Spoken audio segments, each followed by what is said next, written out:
nosso projeto de país é o único que tem coragem de fato, declarar guerra à PCC, a Comando Vermelho, à Família do Norte.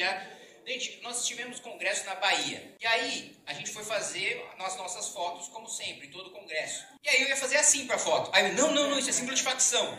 Aí, beleza, eu vou fazer assim. Não, isso é símbolo de facção. Eu vou começar a fazer jutsu aqui, mano. Eu não posso fazer sinal nenhum, que é tudo símbolo de facção. Mataram o menino lá porque ele tava com a camiseta do Mickey. Mickey virou símbolo de facção criminosa. Então, assim, a gente perdeu o controle total do nosso território. Assim, o governo brasileiro agora, não é que existem estados paralelos. O Estado brasileiro é o paralelo. A gente está correndo por fora. Por isso que nós somos os únicos que temos a coragem de propor e de falar sobre a guerra contra o crime organizado. E guerra, de fato, é guerra como se, vamos supor, Paraguai decidisse invadir o Brasil. E nós estivéssemos em guerra com o Paraguai. O soldado inimigo paraguaio seria tão detentor de direitos e garantias quanto um membro do PCC. O PCC, ele é um Estado. O Comando Vermelho, ele é um Estado. Ele tem bandeira, ele tem hino, ele tem exército, ele tem sentimento de pertencimento. Por isso deve ser tratado como uma nação estrangeira, como um Estado invasor. E Estado invasor não tem os mesmos direitos e garantias de um cidadão brasileiro. Não é uma pessoa na sociedade que comete um erro, tem que ser punida pelo seu erro, com rigor, ficar presa e depois sair sem reintegrada. Não, é um sujeito que não quer ser reintegrado, é um sujeito que não reconhece as regras do nosso contrato social. É um inimigo a ser eliminado. E apenas nós temos uma visão de país em que a gente tem imaginação, e imaginação no sentido político. Imaginação no sentido de enxergar um lugar em que a gente quer chegar. E não, olha, vamos fazer um ajuste aqui, vamos fazer um ajuste ali. Não, a gente precisa começar do zero. A gente precisa pegar, e aqui entramos até um pouco em conflito com princípios conservadores. A gente precisa rasgar completamente a Constituição de 1988, que é um fracasso em todos os setores. São excepcionalíssimos os setores que a gente olha e fala, não, isso aqui nos últimos 40 anos o Brasil foi bem. E isso eu não estou comparando o Brasil, eu não comparo mais o Brasil com a Europa, com os Estados Unidos, não comparo mais o Brasil com um país desenvolvido. Agora estou comparando o Brasil com Indonésia, com Vietnã, agora estou comparando o Brasil com países subdesenvolvidos ou em desenvolvimento.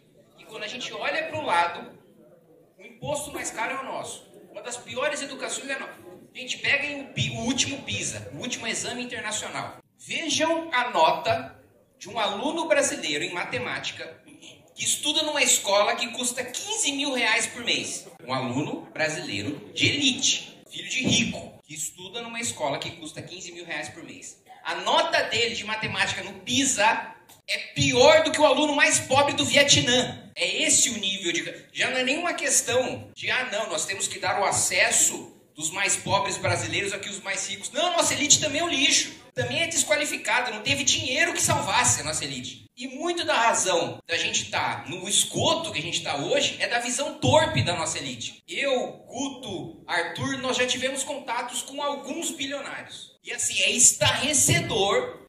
Assim, é um sujeito que tá, não sei, parece que fica o dia inteiro batendo a cabeça dele na parede. Porque é de uma visão míope, é de uma coisa mesquinha, pequena, que o cara só está preocupado. Olha só o setor industrial brasileiro. Nos últimos 40 anos, e eu falei isso, eu tive semana passada, vieram me procurar por causa do projeto de revogar a taxa de blusinho. Aí todo mundo se organizou, tal, chegou o grande empresariado, podemos ter uma reunião? Podemos. Então vou lá, sentei, vamos estudar os argumentos dele. Terminou a reunião, eles apresentaram todos os dados, etc e tal, eu perguntei, onde vocês estavam nos últimos 40 anos para exigir corte de gasto para a gente ter menos imposto?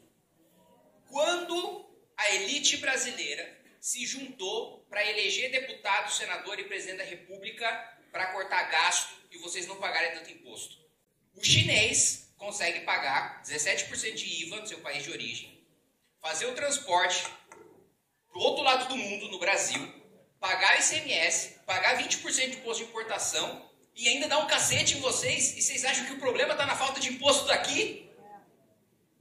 Onde vocês estavam nos últimos 40 anos em que nosso investimento em infraestrutura foi 0,36% do PIB? 0,36 não é nada, a China cresceu investindo 10%. A gente investiu 0,36 não é o suficiente para impedir desastre, não é o suficiente para manutenção. Onde vocês estavam esse tempo todo? Onde vocês estavam na hora de pedir para cortar privilégio da elite do funcionalismo.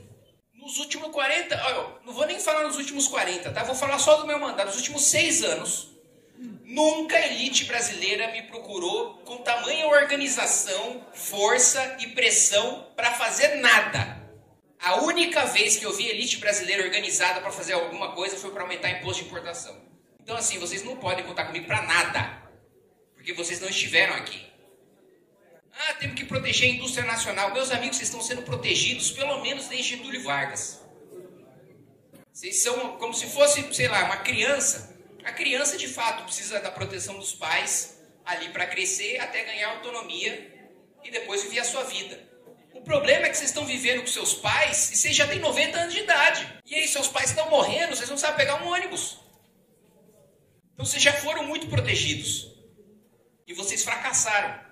E vocês entregaram para a minha geração esse que é um dos piores países para se viver no mundo, mesmo comparado com outros países em desenvolvimento. Então eu quero aproveitar o ânimo de cada um de vocês para dizer que o nosso projeto é um projeto para marcar para sempre a história do nosso país. O nosso projeto, e eu falo isso de coração, porque é o projeto da minha vida, e eu espero que seja da vida de muitos de vocês, é a nossa geração ser lembrada para sempre como aquela que transformou o Brasil num país sério. Aquela que mudou a Constituição, aquela que fez com que o Brasil sentasse no Conselho de Segurança da ONU e vetasse guerra.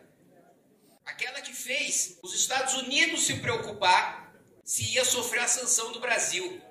Aquela que fez a China se preocupar com o nível de produtividade da sua indústria. É dessa geração que eu quero fazer parte.